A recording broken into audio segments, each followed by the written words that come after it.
All right, everybody good? Okay. Welcome, everybody, to the Attorney General's office. I'm Peter Neronha, the Attorney General of the state of Rhode Island, and we are here today to give you and the public an update on the status of our ongoing opioids litigation, which will, with respect to some defendants, continue after today, but we do have a significant update to announce today. I want to begin by recognizing some of my colleagues in government that are here with me today. And the reason they're here today is because some of the mayors of cities and towns have been involved in the litigation.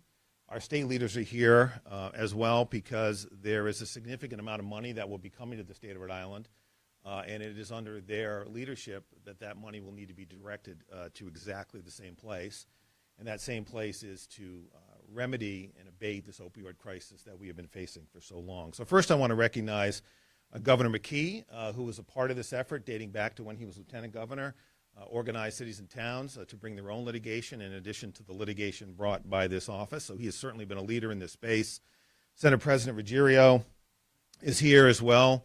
The Speaker Sakarchi is here. Also here is Secretary Wombazetta Jones, who will have a big role in determining and guiding the distribution of these funds, again, to get to exactly the right place. I want to also acknowledge representing the cities and towns, and all 39 cities and towns are participating in the agreement, the settlement that we are announcing here today, but representing those cities and towns are Mayor Alorza, Mayor Lombardi from North Providence, Mayor Alorza, of course, from Providence, and Andy Nona, who is the town administrator in East Greenwich, and I will say was once the town administrator in my hometown of Jamestown. So Andy has served superbly multiple municipalities. I also want to recognize a few other town administrators that are here and thank them for coming. Stephen Contenti from Bristol is here. Mayor De Silva, I believe, is here from East Providence. Town Manager Mollis is here. I see him back there. Town Manager Mollis, thank you for coming. Town Manager Kate Machad from Warren is here. Phil Gould, the town administrator from Lincoln, is here. Kate is from Warren, if I didn't mention that. And Karen Pinch, a longtime friend, is here as well from Richmond. I also want to recognize John Tassoni, Senator Tassoni, who's done such great work in this space for so long. And Linda Hurley is also here from Kodak. So great community partners in this space, and today I believe is a good day for the people of the state of Rhode Island. It's no secret that the opioid crisis is something that the state has faced for a very, very long time. What you see on the graphic behind you are just the numbers over the last 5 years. But this is a fight that has gone on for a very, very long time. I remember in August of 2011, I stood in a room much like this one as U.S. Attorney when we brought an action and settled a case against Google for $500 million. And the point of that case, often forgotten today, a decade later, is that was about Google aiding foreign pharmacies importing opioids into the United States without a prescription. I think if all of us could have seen or read the tea leaves correctly then, we would have understood that the fact that there was a market for people going online to buy opioids without a prescription and Google assisting those offshore pharmacies, we would have seen the crisis that was still yet to come in full force and effect.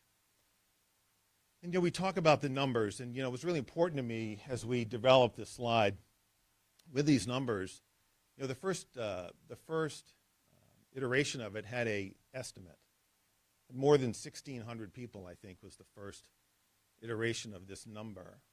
And I wanted the team to go back and put a specific number on each one of these years. Because every number is a person, every number is a family. And every family has been impacted by this crisis. I think all of us in this room have lost a family member or know somebody who has. And this crisis is long from over. This next slide shows you a little bit of the track of this really complicated litigation. When I think about sort of what we've done here in this space and what continues to need to be done, I really break it down into a number of categories. So there are companies that manufactured opioids. The two principal ones that are at issue here in our case are Johnson & Johnson and Purdue and the Sacklers. So we're here today to announce a settlement with Johnson & Johnson as a manufacturer. I'll talk a little bit about Purdue later on in this presentation, but they are not part of the settlement that we announced today. There are also, there's another manufacturer, Teva, that is also not part of the settlement that we announced today. And again, I'll talk about where we're going without litigation towards the end of this presentation. But we're here today to announce a settlement with Johnson & Johnson and also to announce a settlement with the three major opioid distributors, AmerisourceBergen, Cardinal, and McKesson. And as I said earlier, it has been a bit of a tortured path. This litigation has been incredibly complex. There's been a ton of work done here in the state since we filed on behalf of this office and the people of the state of Rhode Island an actual case. It's not been done everywhere around the country. What that required litigation, pre-litigation work as we approached our initial trial date of January of this year. So I want to break down for you the monies that have been recovered to date and then the new monies that we're announcing today. So what we've already announced is our $2.59 million settlement with McKinsey for their role in fueling the opioid epidemic. That was announced last year, and some of that money is already being put to good effect. There was as many of you know, there was a gap in our ability to fund Narcan or naloxone last year, and this money was used, a portion of this money was used to fill that gap. That's a good example, I think, of how we anticipate and will require, frankly, this money to be used. It must be used, and it will be used, and we will be keeping a very careful eye to make sure that it will be used to fund programs and projects that will abate this opioid crisis. This is the new portion of the settlement that we are announcing today. This is a $21.1 million settlement with Johnson & Johnson for their role in the opioid crisis.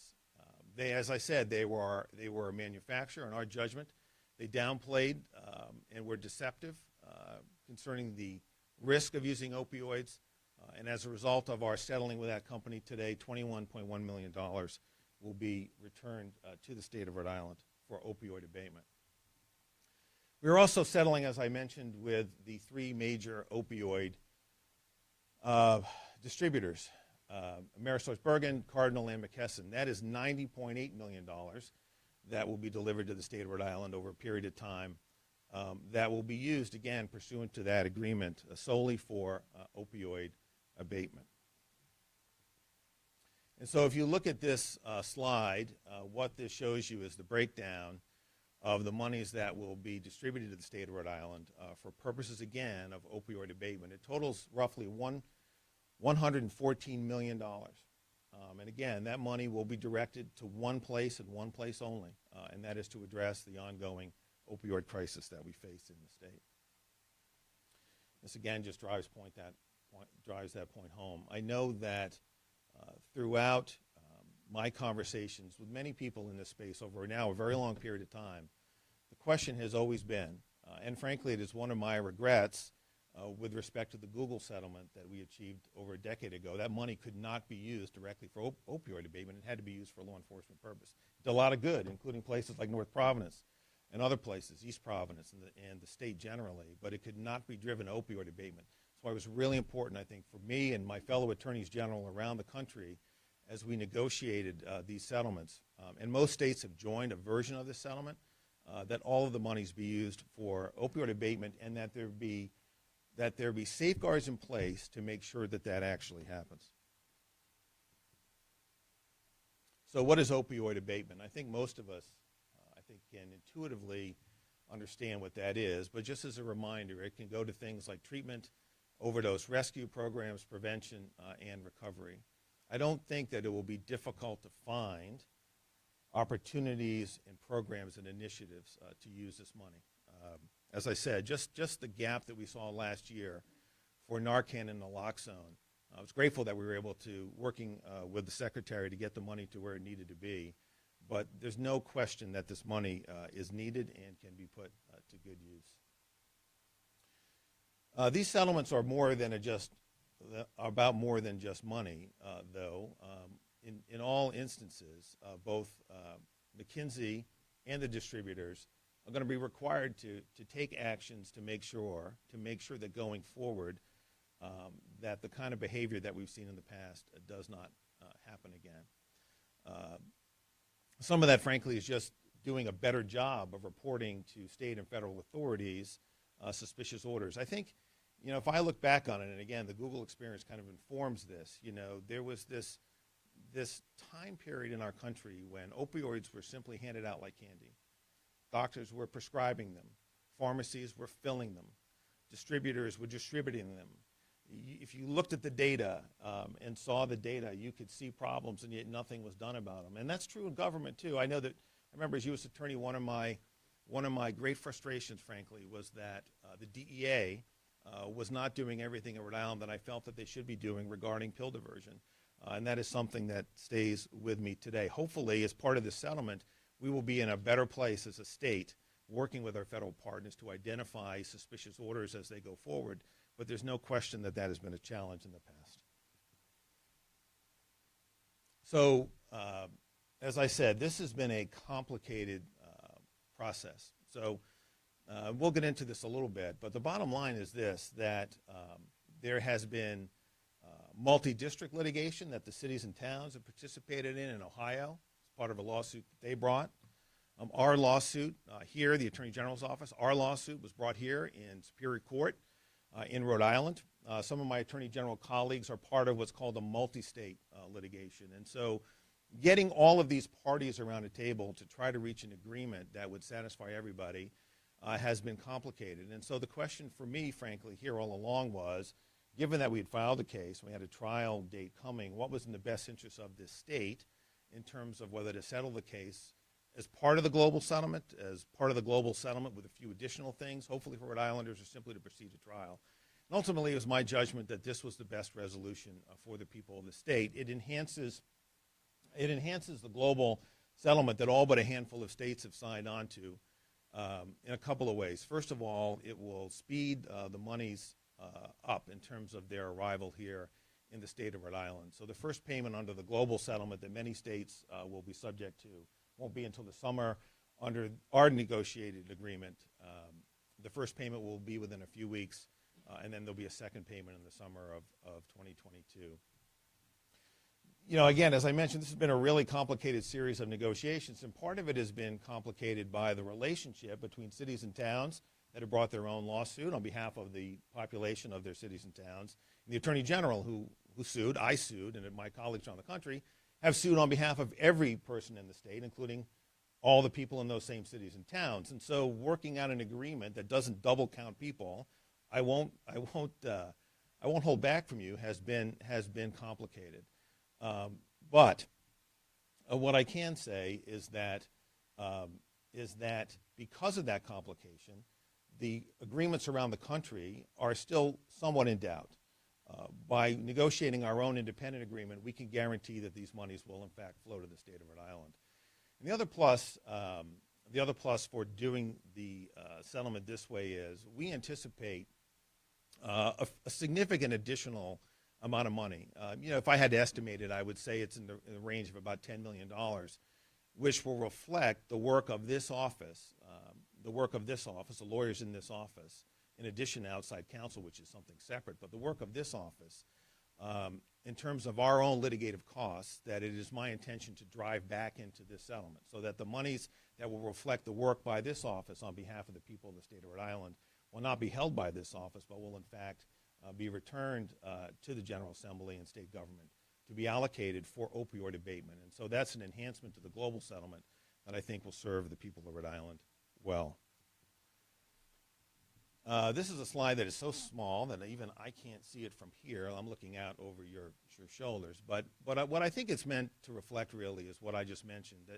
And I see Eva Mancuso is here, and I give her great credit for her work on behalf of the cities and towns. The cities and towns, again, organized by Governor Mckee when he was lieutenant governor, brought a lawsuit.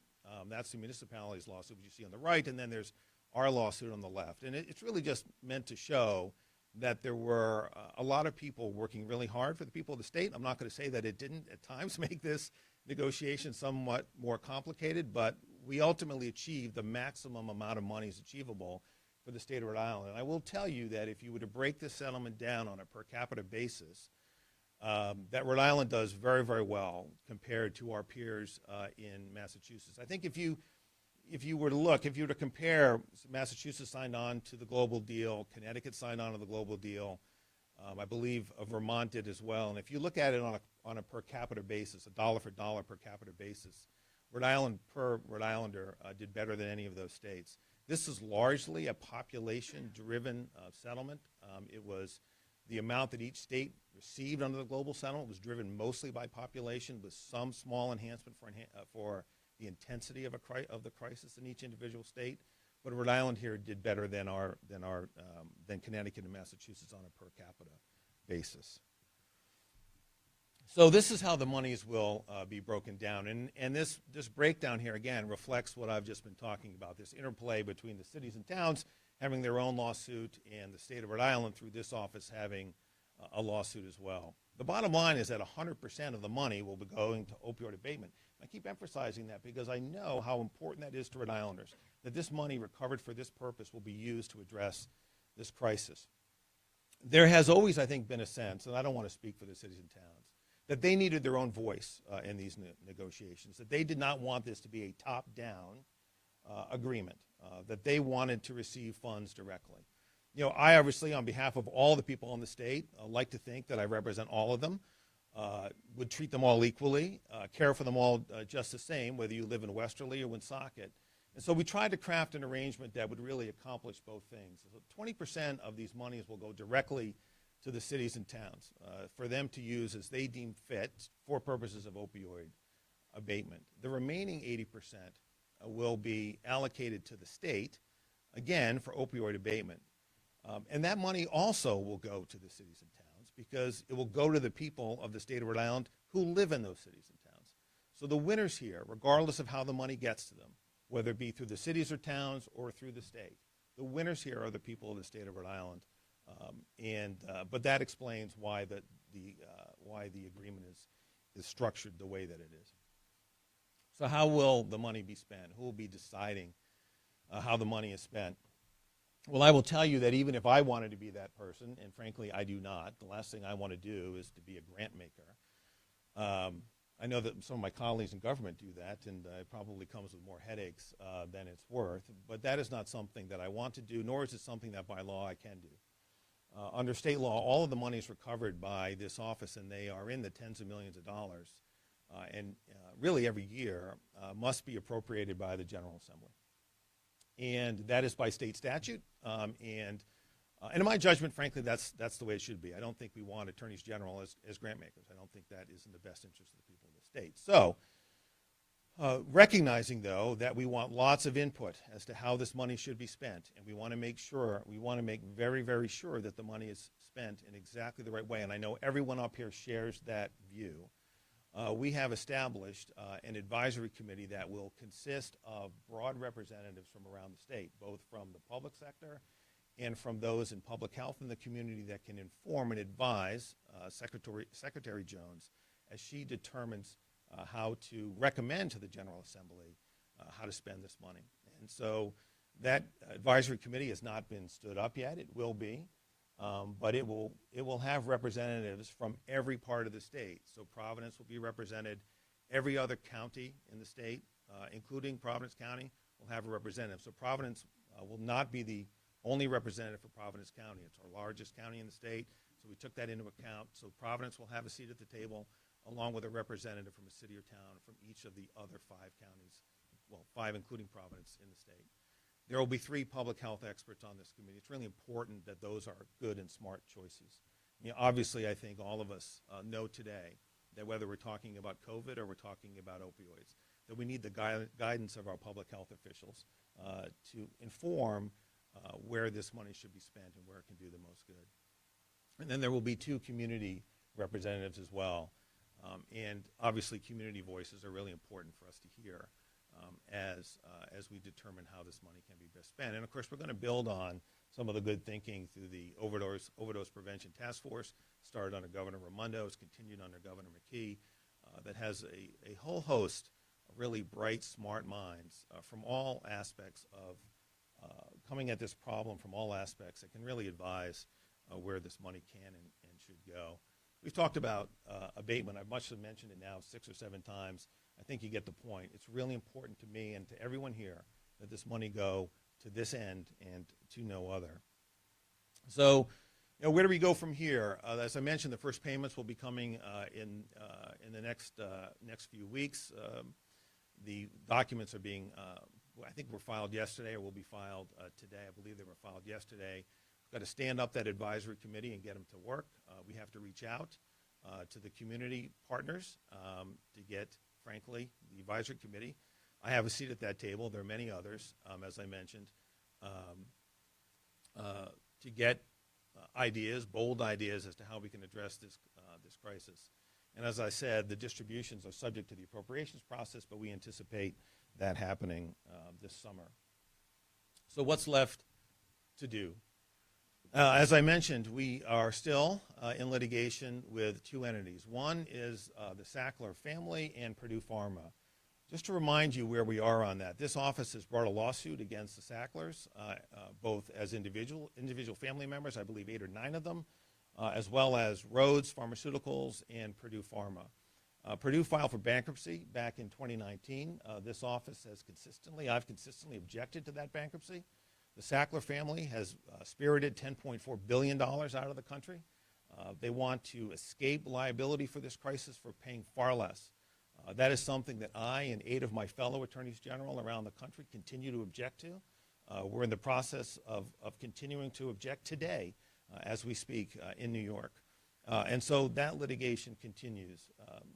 Frankly, what Purdue was offering was $21 million over 9 years. It's just not enough to remedy their role in this crisis. So that work continues. We had a win in the district court in New York where those third-party releases for the Sackler family members were denied by a district court judge down there. That is now on appeal in the Second Circuit. We're going to continue to fight that fight with that small group of attorneys general, which I have banded together with, and we will continue to bring that fight. And then we have a case against Teva that continues, and our trial date is in March, and we will continue to bring that fight.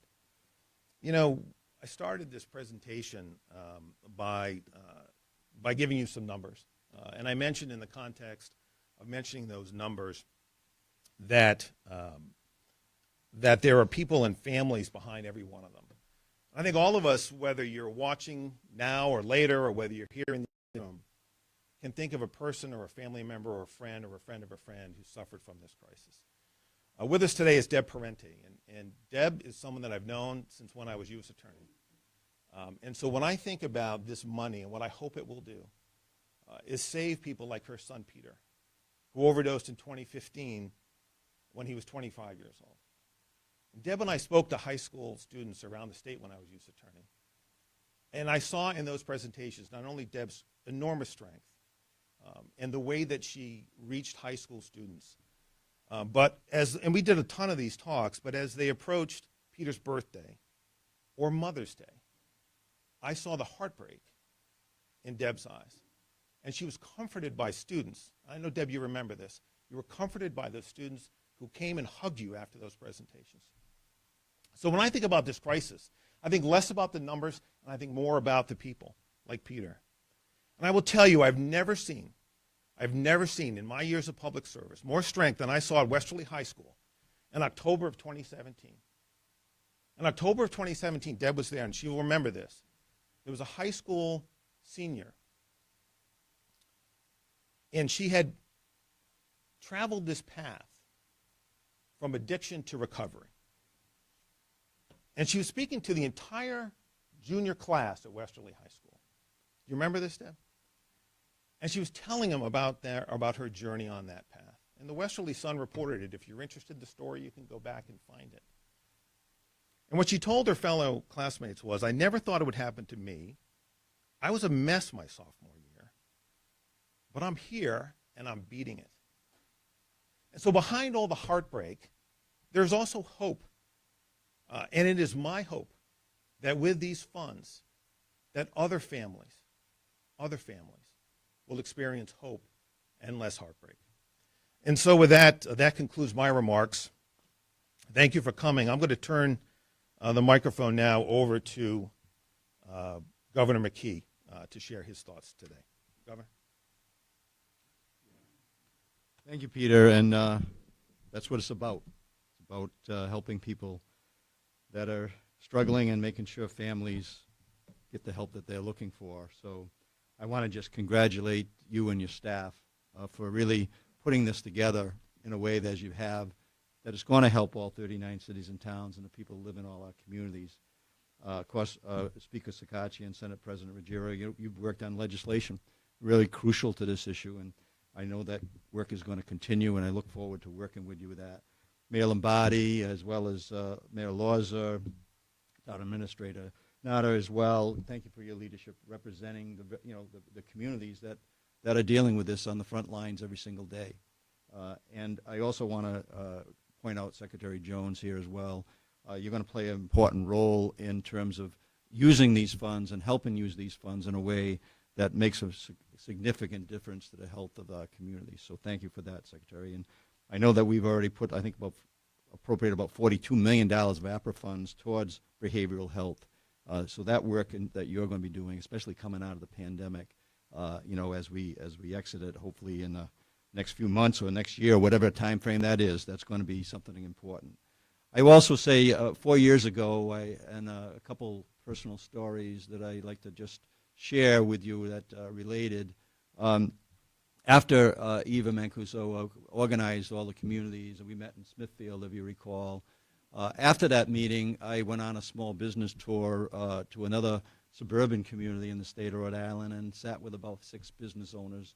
Halfway through that meeting, as we were talking about what we were doing during that day, one of the business owners got up and just said, Dan, I can't really continue. I don't know what's happening to my son tonight. He's been struggling with this issue for about 8 years, or more on addiction, and he doesn't know what street corner he's going to be picking him up at that evening. So we know that it impacts all different communities. I also recall a Westerly story as well, working with the fishermen in Westerly and a meeting in my office about how we were going to help the fishermen in the state of Rhode Island. And the person who organized that actually sent me a letter. I still have that letter at home, describing how his son died of an overdose that evening, the evening before we were going to meet. So that's why it pushes you to make sure that you understand that this is a personal issue to families, a personal issue to our communities. So I know that this is very important for us to do. And I think that it's important that it hits all our 39 cities and towns, but also the state needs to play a role in that. And so we're certainly determined to make sure that we use these funds to really make a difference over the long haul as they're coming in over the several years that the funds are going to come in, that the Attorney General, along with the municipalities, have worked out a good agreement here to make sure that we get the full benefit of that. We need to hold the drug makers accountable, and that's part of it. We need to make sure that the people in the state of Rhode Island understand the nature of what we're dealing with. If you're having painkillers or pain relief that is given by the doctors, we got to understand and respect what that means, and that's part of the education, not only from the state level, but the municipal level. And that's why it was so important to bring the municipal leaders in so that they can deliver this message one at a time to each and every community, how important this funding will be, but also how important the education that's going to result from this funding, not only in treatment, education, but also preventative strategies that we're going to put in place. So again, I want to thank the Attorney General and your staff, Peter. Let's get the funding where it needs to go and put an end to this opioid crisis in the state of Rhode Island. And with that, I'll give the mic back to you. All right, so next I'd like to ask, make sure I have this right here, Speaker Sakachi to come forward and share his thoughts. Speaker.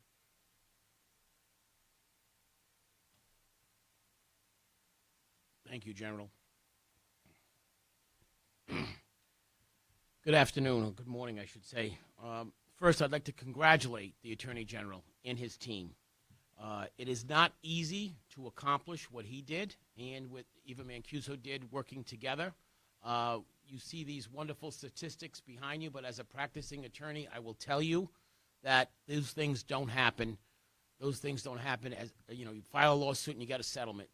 Absolutely not true. There's hours and hours of detailed litigation, production, subpoenas, interrogatories, witness prep that goes into it. It's only because of the dedicated efforts of the Attorney General, his team, Eva Mancuso, her team, the cities and towns, and the state came together to get this historic settlement. This is critically important for Rhode Island because, as the General said, behind every statistic, there's a person, there's a family that has lost someone or someone who needs treatment. So these funds are going to go for those purposes, and they're going to go for prevention, for mitigation, and for treatment. And thank you, General, and thank you, Eva Mancuso. This settlement will have a profound and immediate benefit on our communities, all of which have been devastated by the opioid crisis. The combination of foresight, persistence, and hard work by the Attorney General and his team has ensured that services, support, and critical treatment for many Rhode Islanders harmed by opiates will be funded for years to come. I'm incredibly proud that Rhode Island is leading the way in how we address opioid addiction. Last year, the Senate President and myself worked very hard to pass first in the country harm reduction centers. Controversial? Yes. Unanimous? Absolutely not. Been in the General Assembly for years, but needed, and we got it done.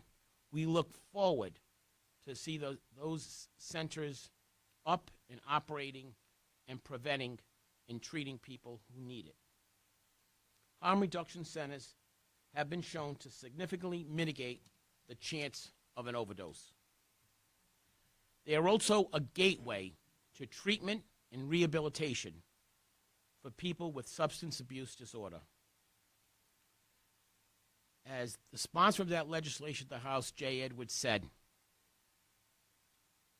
people who overdose and die usually die alone. We need to attack this epidemic from multiple angles.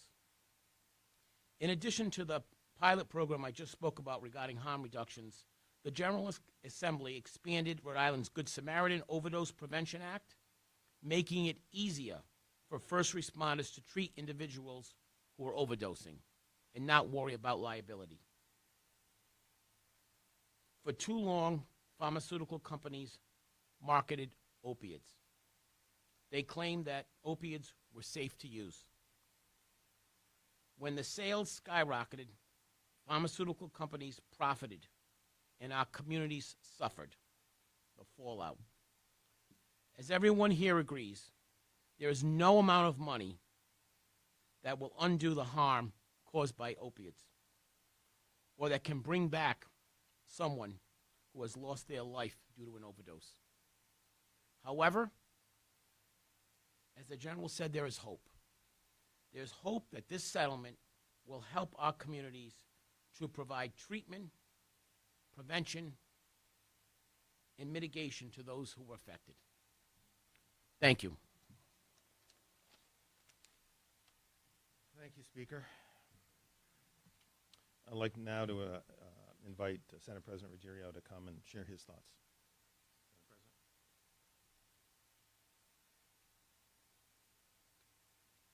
President. Thank you very much, General, and thank you all for being here today on this very important event. I, too, as the Speaker did, want to commend the Attorney General for the great job he did, and also the cities and towns and even Mancuso for their involvement in this particular issue. As he says, this is a very complicated issue. It doesn't just happen by osmosis, but they've done an outstanding job, and that's why we're here today. The opioid crisis has touched every person probably in the state of Rhode Island. It is critical that we do two things. One is hold those who are responsible for this crisis accountable. Secondly, allocate the sufficient resources for prevention and treatment. I'm grateful for the Attorney General and the great job that he and his staff and his leadership team have done, and also what the cities and towns attorneys have done regarding this issue. As we all know, this disease does not discriminate. It does not discriminate with age. It does not discriminate with gender. It does not discriminate on income. It does not discriminate at all. It is deadly. And from what we've seen and from the number of overdoses that we've seen in the state, especially during the pandemic, has been increasingly bad, and we've noticed that, and we're going to use this money and make sure that this money is used for the purpose that it was intended. Obviously, the resources that we are going to be getting will be helpful in this area. I've been proud to work with my colleagues in the General Assembly, Speaker Joe Sacacci, a lot of my colleagues who have been on the forefront of this particular issue. We've passed the Good Samaritan Overdose Treatment Act, increasing access to Narcan, and investing in prevention and treatment. I certainly want to thank the governor for his involvement and for the fact that he recognizes that this is an issue that needs immediate attention. And we are going to be doing that. We're going to be taking a look at this issue this coming year during our legislative session, and hopefully we will come to some conclusion that will make life better for many other people out there who are suffering from this addiction. Again, I want to thank the governor. I want to thank the Speaker of the House and his members, and I certainly want to thank the Attorney General and those people that he worked with for the outstanding job that they did. Thank you very much. Thank you, Senate President. All right, now I'd like to introduce Mayor Elorza to share his thoughts.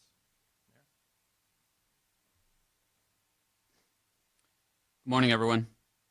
I want to begin also by recognizing the AG, Peter Neronha. Thank you for leading this effort and for everything that you and your team have done to get us to this point. I also want to take a point of personal privilege for a brief moment and recognize our city solicitor in Providence, Jeff Dana, who has been working very closely and has been the lead point person for my team, working with the Attorney General and his team. So thank you, Jeff. I also want to recognize and thank the governor, the speaker, and the Senate President, not just for being here, but their courage in passing the harm reduction bill is truly something that we haven't seen throughout the country, and is placing Providence on the cutting edge, on the front lines of this work. So thank you to each of you for leading on this issue. I also want to recognize my colleagues in local government, Mayor Lombardi and Administrator Nona, along with adding my voice to the chorus, recognizing Eva and your work and what you did to bring folks together. Thank you, everyone. Last but not least, I want to recognize Secretary Jones for all the work that you lead and will continue to lead to address this issue. As has already been mentioned, the opioid crisis is a national catastrophe that spared no one. I think personally about my cousin Raquel, who became addicted to opioids as a teenager. And I saw firsthand how it had such a devastating impact on our own family, how my aunt and uncle, they worked so hard to save their first daughter from the ravages of these drugs. My cousin Raquel, unfortunately, she became more and more addicted, eventually started stealing eventually from the family, and you can just imagine how much heartbreak it caused until eventually she disappeared. And to this day, we don't know whether she's alive. We don't know where she is. And that's just one example. And I think it's fair to say that not a single person in our city, our state, or in our country has gone untouched by this crisis. As a point of example, as the AG mentioned, about 350 Rhode Islanders die every year from opioids. And as a point of comparison, roughly 30 Rhode Islanders die each year of gun violence, and about a couple of dozen die each year of car accidents. However, what's so sinister about opioid deaths is that many people suffer in silence. There's still this shame associated with opioid addiction and everything that that leads to. And so it doesn't get the attention that the other more high-profile deaths do on a daily basis. But make no mistake about it, the dependency, the crime, and the widespread heartbreak and misery that it leads to is far greater than what we see in so many other areas. That's why I'm very happy to see that if not full justice, some justice is brought to some of the biggest drug dealers in world history. Nothing can be done to undo the despair that has been wrought by these opioids. But these dollars will certainly help as we address these issues going forward and make sure that fewer and fewer Rhode Islanders succumb to this in the future, and less families have to deal with the heartache that so many of us have already endured. Congratulations, AG, and I look forward to the work ahead. All right. Mayor Lombardi, if you would, sir.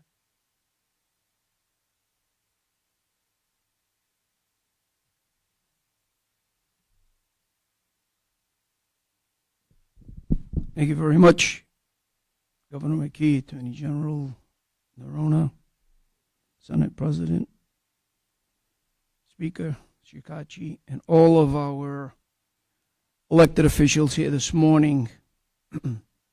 As the President of the League of Cities and Towns, today's announcement is the result of what happens when municipalities and our state join together for the common good.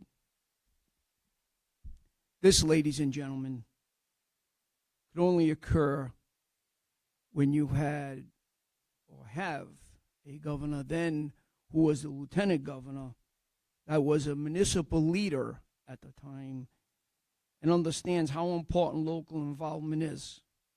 I'd like to thank the governor for that. Now, municipalities will have an active role in opioid abatement for the next decade.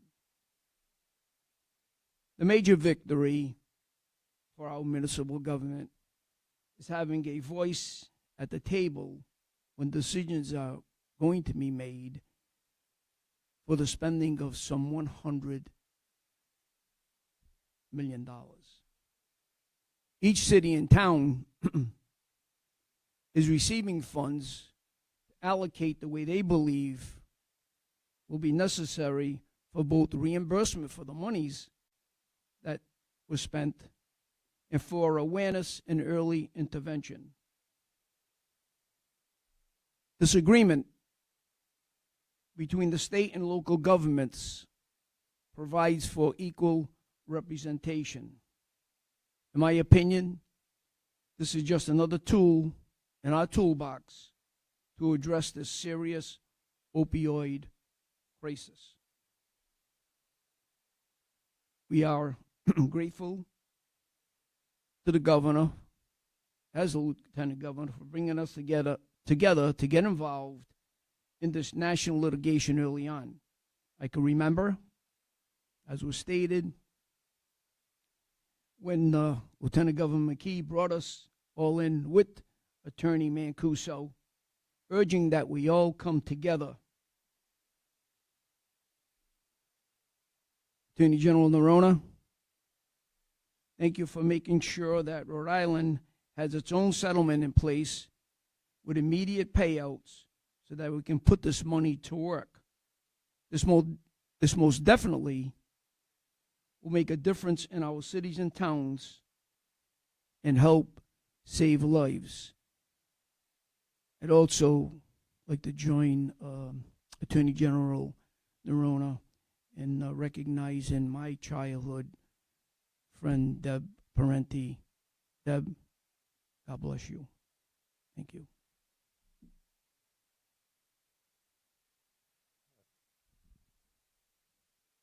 Thank you, Mayor. And now I'd like to introduce East Greenwich Town Administrator Andy Nona. Andy.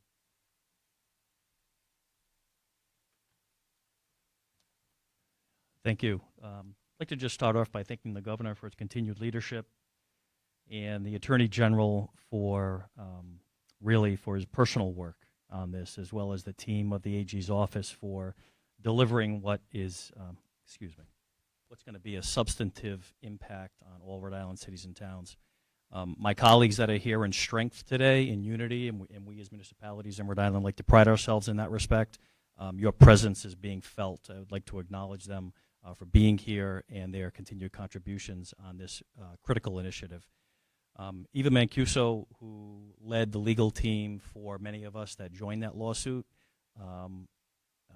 give you much credit. We're not always easy to deal with, and you were able to cobble together the priorities that we all have, and there were many, and it was a broad conversation. But we do respect the articulation of the Attorney General relative to recognizing the statement and the need for a voice for municipalities on this issue.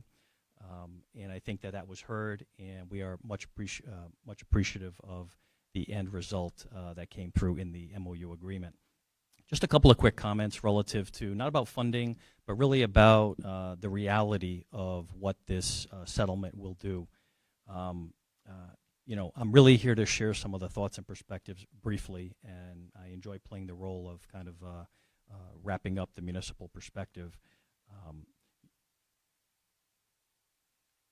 Really what it comes down to, Rhode Island is cobbled together and held together by less obvious, smaller cities and towns. This initiative, this opioid crisis, affects everyone. There's no border, as has been mentioned by many of the speakers here today. So ultimately, it's a lot of the less obvious communities that have actually sustained significant impacts, and we are now going to be in a position to be able to put together a well-balanced program and move forward to address this issue. East Greenwich, like many Rhode Island towns, has been forced to address the host of drug-related concerns impacting all age groups. We anticipate that these settlement funds will best be utilized by addressing problems where they occur, actually before they occur, through organized and targeted prevention initiatives on a statewide basis. We encourage the committee and others, communities, to use funds targeted at those initiatives, along with creating, of course, supports for those that are seeking and actually need the help directly. East Greenwich, similar to many other cities and towns, has long dedicated resources to addressing substance abuse in its many forms. We happen to be one of the few communities that has a full-time director of substance abuse and mental health counseling. That has been needed no more than the past 2 years in pushing through our COVID pandemic crisis. There are many dynamics that lead to addiction and misuse that we're all familiar with, but I'm just going to note them quickly. Things probably everybody in this room is familiar with: stress, anxiety, pain management, family dynamics, socioeconomics, and societal attitudes. With this added support, we anticipate augmenting endeavors by adding a comprehensive array of services at the municipal level on a statewide basis. Opioid abuse, along with other substance use, has clearly been exacerbated at all age levels over the past 2 years during our COVID crisis. Many facets of our community working in concert together on a local level and on a statewide level through our Rhode Island community will be needed to curtail the spread of drug use and abuse. With all of that being said, Rhode Island cities and towns appreciate the additional funding resources to help support our ongoing efforts and to build a program to address our present and future addiction challenges. This is not just a youth-related problem from our perspective. It's one that impacts our entire Rhode Island community and needs to be treated as such on a go-forward basis. Cities and towns, including East Greenwich, look forward to standing here at this podium again in the future as our effort continues in attempting to achieve additional settlements that will support our ongoing efforts to combat this crisis. Thank you.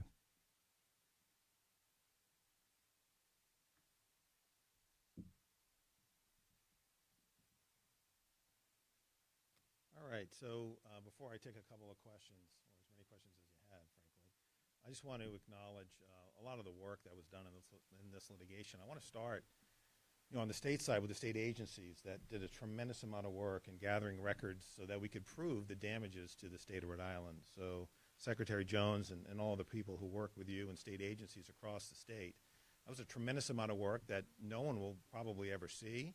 But I can tell you countless of hours and millions of pages of records were necessary for us to build the kind of case that brought these defendants ultimately to the table, and will continue to inform our work as we proceed against the 2 defendants that remain outstanding. I also want to recognize the work here of the team in the office. There was a really strong team beginning with Neil Kelly, who's since retired, but really got us off to a great start here. Neil is just a terrific public servant, and I hope he's listening somewhere. And Neil, thank you. Miriam Weisenbaum, the chief of our civil division, which is where this case in the office lived. I mean, many times our criminal side gets a lot of attention, but our civil division is incredibly strong, stronger than ever. And this case is another example of that. Dan Sutton and Kate Sabatini that work with me and our policy team, two outstanding lawyers, did great work here. And then the Deputy Attorney General, Dee Goldstein. She is a force. For those of you who have dealt with Dee Goldstein, you know what a powerful voice she is for Rhode Islanders. And we would not be here today without her great work. And so I'll leave it there, and I will take questions.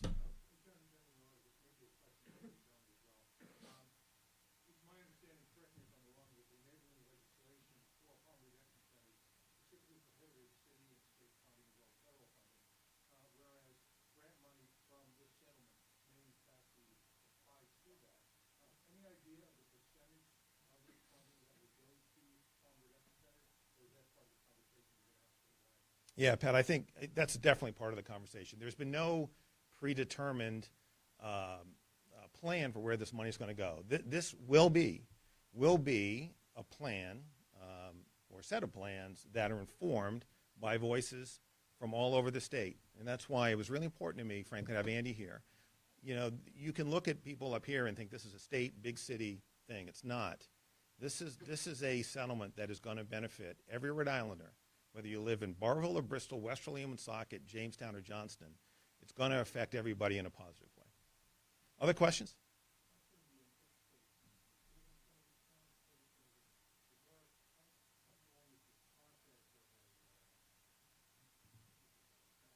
Advisory committee, Steve? Yeah, look, we hope to have the money in.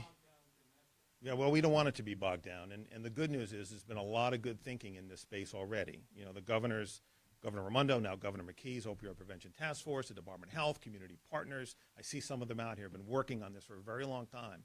It's not going to be difficult, for example, to pick Senator Tassoni's brain and get some great ideas from him as well, and people like him. So my goal, and I think all of our goal, is to figure out where the money should go to have the most impact, get it to the General Assembly so they can appropriate it, and move it out the door quickly. That's the plan. Yes?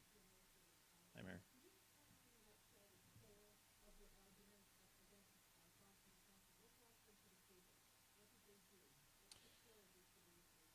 Yeah, so the bottom line is, all of these companies basically prioritize profits over safety.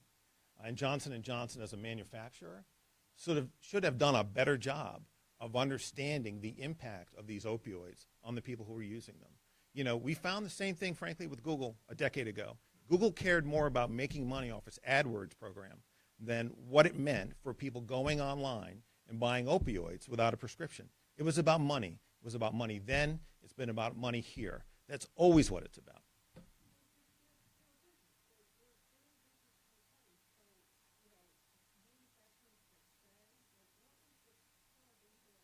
They knew the risks and they didn't tell anybody. You can make all the money you want as long as you do it the right way. But when you endanger lives and you know you're endangering them and you do nothing to stop it, well, that's not good corporate behavior. That's bad corporate behavior, and that's what's been addressed here. Other questions? Hey, Brian.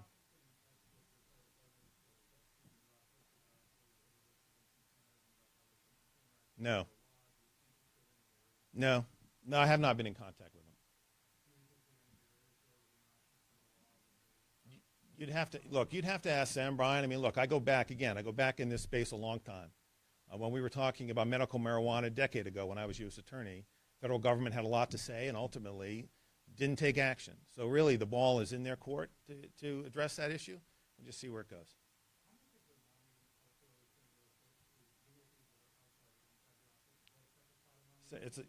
Look, that's a good question and it's an important one.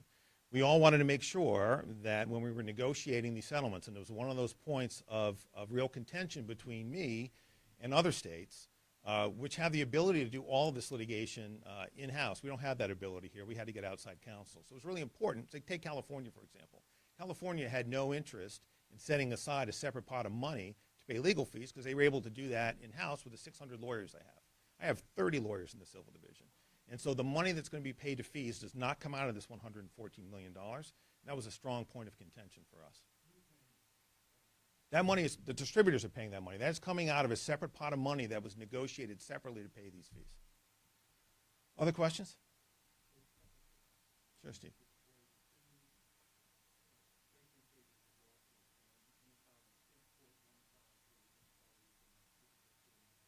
Yep.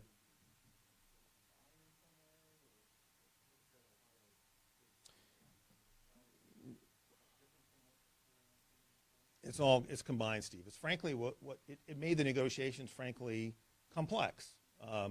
As he even knows, you've got a state lawsuit here, and you've got a federal lawsuit combined with other federal lawsuits from around the country out in Ohio.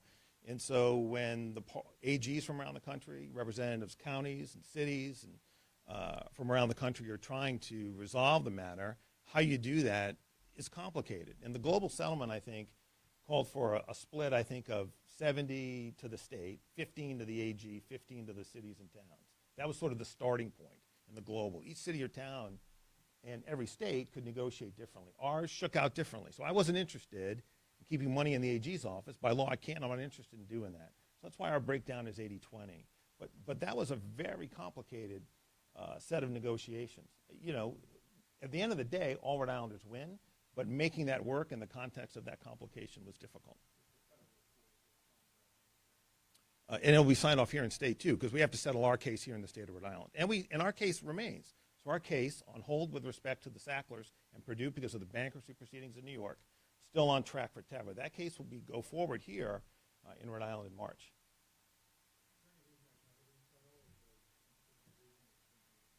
We're just not prepared to settle with them at this time. I'm only going to settle a case, Brian, where we have a trial date if I believe it's in the best interests of the people of the state of Rhode Island. It's why we didn't agree to the bankruptcy settlement in Purdue and with the Sacklers. It's why we haven't agreed with Teva. This settlement, in my view, made sense for the people of the state. It'll get some money here quickly that can do, hopefully, some real good. Yes, Katie? For us? Yeah, so it was was it mediated? No, it was negotiated. I mean, frankly, our team here in the office did the bulk of the negotiations. D. Goldstein really led those on our behalf. Motley Rice was a firm retained to provide outside counsel. Under Rhode Island law, you can retain outside counsel, but this office must lead the litigation. That goes back to the lead paint case from a number of years ago. So we were the leaders in this, assisted by outside counsel. Look, if the General Assembly wants to give me another 100 lawyers to do all these cases on my own, I'd happily take them. I think we can recruit and retain great talent. But I also understand that we live in the real world, and this was a good way to do this case. And again, those fees are being paid for outside the settlement. It's really important to me. It wasn't as important to California. It was very important to me and some of my smaller state colleagues. Other questions? All right, with that, thank you very much for coming. Have a great day, everybody. Thanks.